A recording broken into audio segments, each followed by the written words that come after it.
E aí, galera? Beleza? É, Então eu tenho algumas notícias não tão alegres aí, né? As peças que eu comprei para fazer as manutenções da M3 ainda não chegaram, por causa do Covid aí e tudo mais, né? As peças elas estão vindo lá dos Estados Unidos, então tá demorando aí, já fazem 2 semanas que eu comprei. Enfim, era para chegar sexta-feira agora, mas provavelmente vai estar chegando agora segunda-feira, quer dizer, amanhã ou na terça. E aí eu vou tentar, provavelmente eu vou ter que fazer isso na semana que vem, no final de semana que vem, porque durante a semana fica complicado, né? Eu queria fazer começar e terminar a manutenção, né? Eu não quero deixar o carro desmontado na garagem, parar no meio, aí você esquece do que você estava fazendo, enfim. Então é isso. E aí, pra não deixar, sei lá, eu vou mostrar pra vocês aí uma coisa que eu comecei a fazer nesse final de semana, que na verdade surgiu de um vídeo, né, um questionamento que eu tive.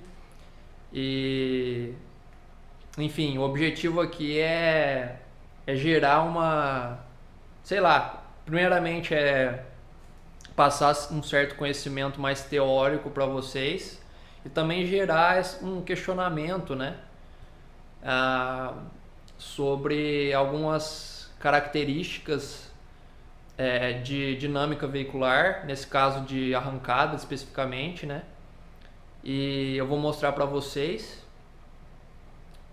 Vai ser uma coisa mais teórica, mas eu vou tentar explicar e vou também. A ideia é gerar um questionamento geral aí, né? Às vezes, sei lá, alguém que tiver mais experiência que eu pode dar uma resposta. Mas, enfim, a ideia é essa, gerar um questionamento aí. E eu já deixo bem claro que eu não sei se o que eu fiz, se o que eu deduzi está completamente certo, entendeu? É, Ao contrário do que acontece bastante no YouTube aí, eu não sei exatamente se eu tô certo ou não. Eu não sou o cara que vou chegar aqui no vídeo e mostrar uma coisa. Nesse caso, pelo menos, eu não tenho certeza do que eu vou estar mostrando, tá? Mas então não levem tudo 100% igual eu vou mostrar, mas enfim, a ideia é gerar esse questionamento, tá? Então é isso aí. Então, galerinha, o questionamento que eu tive surgiu desse vídeo aqui do canal da Fueltech, que o nome é a categoria que tem apostas sem saber potência, tempo e peso, tá? Na verdade, isso é um efeito que eu já conhecia há bastante tempo, que é comum acontecer em carro de arrancada, principalmente, que são carros que têm muita potência, né? Aí acima de 3.000 cavalos de potência, se você pensar num Pro Mode. Enfim, e eu vou mostrar aqui o efeito. Esse vídeo mostra um teste de dinamômetro, né? Dinamômetro fixo aqui. E, enfim, dá uma olhada aqui no que acontece na hora que ele faz a puxada.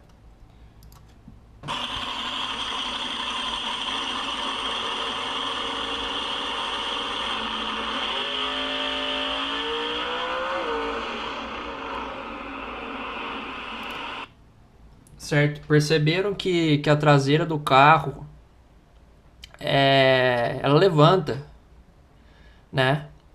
E esse efeito, na verdade, ele é desejável. Eu vou mostrar por que ele é desejável no caso de arrancada. Mas o questionamento ele partiu disso aí, né? Porque nesse caso, no dinamômetro o carro ele não está sofrendo nenhuma aceleração, né? Ele não está saindo do lugar. Então, não existe transferência de carga, né? Da suspensão dianteira para traseira e vice-versa. A única coisa que tá fazendo com que a suspensão se movimente nesse caso é o torque do motor, né? Então o torque do motor ele faz com que a suspensão levante, né? E eu queria entender melhor isso aí, porque se você pegar, por exemplo, no livro do Gillespie, né? ele faz uma dedução que eu vou mostrar aqui, que faz sentido, tá? Eu vou tentar descrever aqui para vocês, uma coisa mais teórica. Na verdade, eu não sei se vocês vão gostar disso, mas enfim, eu vou fazer. O que acontece é o seguinte, se você pegar lá no livro do Gillespie, né, eu vou deixar depois nas referências aí, eu tô tremendo. Ele vai fazer o seguinte, ele vai fazer um modelo matemático, né, para tentar descrever esse evento, esse efeito, né. Então o que ele faz é o seguinte, primeiro ele faz uma dedução lá que um sistema, não só um sistema for link de suspensão, mas qualquer sistema ele pode ser simplificado para um sistema trailing arm. Então, se você pensar lá num for link, né, você tem aqui uma barra superior, isso olhando lateralmente o carro, tá? O carro de lado. Você tem a barra inferior, e aí você tem aqui o diferencial no meio, né, no centro. Que é, deixa eu ver se eu tenho uma foto aqui disso, para melhorar. Mas é basicamente isso aqui, né? Então, você tem um movimento aqui para cima e para baixo do eixo, né? Vai ter, lógico, um sistema de suspensão aqui, amortecedor e mola. E ele fala basicamente que esse sistema aqui, geometricamente, que, claro, né? Você tem essa barra aqui, ela tá angulada, de cima também ela pode estar angulada. Então, vários ângulos aqui que você tem variação, né?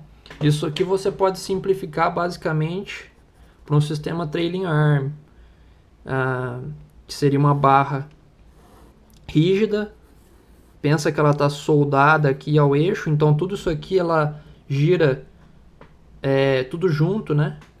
E aí você só tem basicamente esse movimento para cima e para baixo.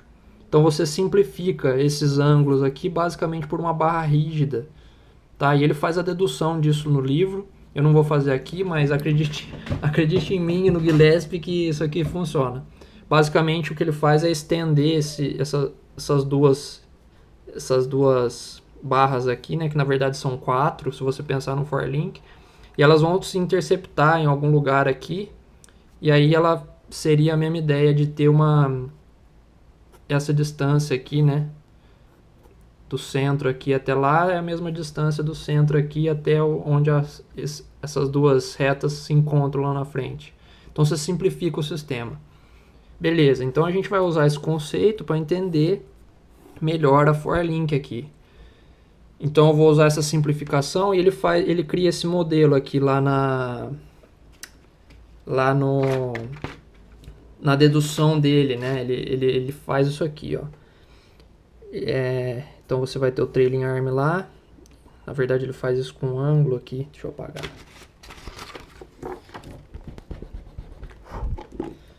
Então ele vai fazer um trailing arm aqui com uma base, aí você tem um centro do eixo aqui, certo? E você tem o pneu aqui em volta. Na verdade, então, o que você vai ter é ele faz aqui como se fosse o pneu e roda aqui, tá? Então aqui embaixo você tem o chão, né? Você tem o chão aqui em contato aqui, tá? Beleza. E aí, então, nesse caso, você pensando aqui num pivô, né? Um pivotamento aqui no ponto A. E geometricamente, então, você tem essa distância aqui que ele chama de E. Você tem esse comprimento aqui do centro até o centro, que ele chama de D. E você tem o raio do pneu aqui, que ele chama de R'. Beleza. Aí você tem, nesse caso, forças que atuam sobre a suspensão. Então, se você pensar, você tem, nesse caso, uma força aqui sobre o eixo ou sobre a roda e o pneu, né? Que ele fala que essa força ela é composta de uma força estática, né? Então, WRS aqui significa uma força que vem do peso, né? Em inglês, peso é weight, então W. R é de rear, então traseiro, é o peso traseiro. S é de static, Então é estático, né? É apenas o peso do carro estaticamente que faz essa força sobre a roda e o pneu. Só que aí ele fala que existe aqui uma variação nessa força estática por causa desse efeito de aceleração do carro, certo? Ou seja, essa mola, na hora que o carro acelerar, ela vai mudar de tamanho. O carro vai fazer um movimento assim e a mola vai se alterar de tamanho, então você vai ter uma variação na carga aqui, que ele chama de delta WS. Aliás, delta WR ele chama. Beleza. Fora essa, você tem uma força aqui vertical no solo, certo? Que vai ser uma força que atua, uma força de reação ao WRS, né? Que o solo aplica sobre o carro. E aí ele tem um termo aqui, que é um termo de aceleração, que é esse termo aqui. Tá, mas o que significa isso aqui, na verdade? Isso aqui ele também define um pouco antes no livro, e basicamente isso aqui ele faz um balanço estático no carro, bem simples na verdade. Você vai ter alguma coisa assim, se você pensar na frente e na traseira do carro, né? Você vai ter pneu dianteiro, pneu traseiro, aí você vai ter um centro de massa aqui, aí você vai ter uma distância entre os dois aqui, o W estático na traseira, o W estático na dianteira, e aí você tem aqui a altura do centro de massa até o chão, né, que vai ser o H, e aí você tem o peso aqui também, que é o W, certo? E você também tem o L. O L, ele nada mais é que a distância do eixo traseiro até o dianteiro aqui. Então ele faz um balanço de momento aqui ao redor desse ponto. Ele descobre uma relação entre o peso e a força vertical. E aí então é uma relação entre o H e o L aqui. Uma relação entre o H e o L. E aí gera isso aqui. Tá certo? E esse AX aqui, a direção X é nesse sentido aqui. Então ela é uma aceleração em X.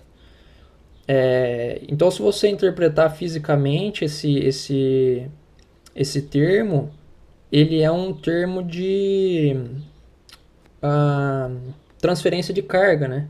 Imagina que você está acelerando o carro, pelo simples fato de você fazer aceleração nesse sentido, né? Aliás, tem uma força aqui, que é a força Fx, que é a força que acelera o carro, né? Então, se você pensar aqui nessa força Fx, ela nada mais é do que uma ação e reação entre o pneu e o chão, né? Tem o pneu aqui, o chão aqui. O pneu ele tá girando nesse sentido, então ele está fazendo uma força no chão nesse sentido aqui. Aí você tem a terceira lei de Newton, que é ação e reação. O chão faz uma força sobre o pneu nesse sentido. E essa força é exatamente F de x, que é a força que acelera o carro para frente. Então você tem F de x aqui. E então o que acontece com esse F de x? Como esse F de x ele está aplicado numa distância h, né, em relação ao centro de massa do carro, existe um momento ali que vai fazer com que existe uma transferência de carga então para o pneu traseiro, que é esse camarada aqui, certo? Inclusive, se você substituir, o que você pode fazer esse F de x aqui, ele basicamente é igual a F de x, ele é igual a massa, aliás, a massa do W, né? Igual a W vezes a aceleração de x. W sobre G vezes a aceleração de x, porque isso aqui ele é peso, né? Peso sobre G, que é uma aceleração da gravidade, vezes a aceleração em x. Então você só pode substituir isso daqui tudo por fx vezes h sobre L. Tá? Tudo isso aqui. Enfim, esse é o modelo aqui que ele gera, então. Você tem essas duas forças aqui, você tem essa força e essa força aqui, que vem da transferência de carga quando você está sob aceleração, quando o carro está acelerando, e isso é muito importante, aliás, que faz parte do meu questionamento sobre esse modelo.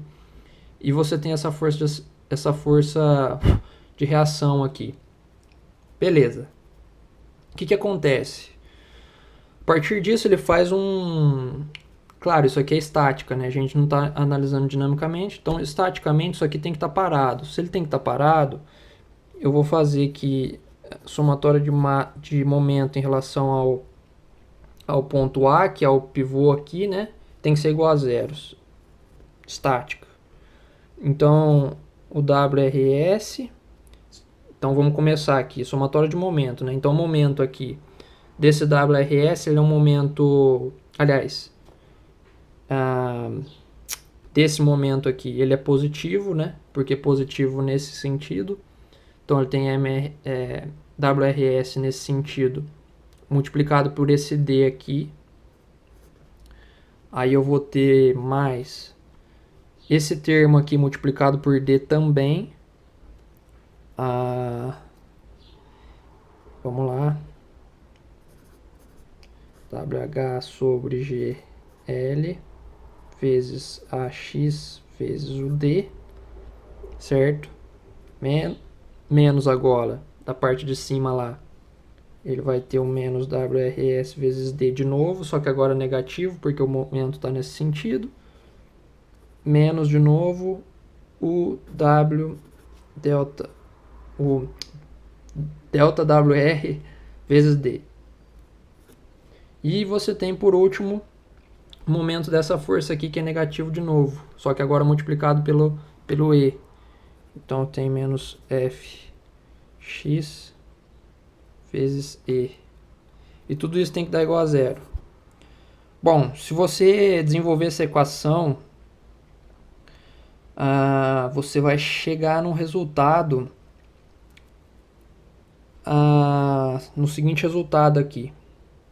Você vai chegar aqui... E de novo, o que a gente está procurando saber com esse equacionamento todo é qual que é o valor desse esse delta WR aqui, né? Que é o tanto de força que está sendo adicionado ou reduzido da suspensão traseira, que faz com que a suspensão se movimente para cima ou para baixo. Então a gente quer, nessa equação aqui, tentando deixar o delta WR em evidência, no final você vai chegar aqui W delta R, ele é igual a esse valor aqui, sobre GL, vezes uma aceleração x, menos Fx, vezes E sobre D. Beleza, cheguei nessa relação aí. Só que isso aqui é interessante, tá? E isso aqui, se você desenvolver para o carro inteiro, né? Considerar também a suspensão dianteira, você chega para a equação de anti-squat, né? E a equação de anti-squat, ela basicamente vai definir uma linha que é chamada de linha neutra, que é isso aqui. Basicamente se você tiver esse centro aqui, esse ponto A, né, que é o pivô da suspensão, ou no caso de um forlink, que é onde essa continuação dessa barra e essa continuação dessa barra, onde elas se interceptam, se você tiver esse ponto, agora, se ele tiver acima dessa linha, se ele tiver aqui, por exemplo, eu tô tremendo. Se ele tiver aqui, acima dessa linha aqui, da linha neutra, a carroceria vai se separar na suspensão aqui, ou seja, o carro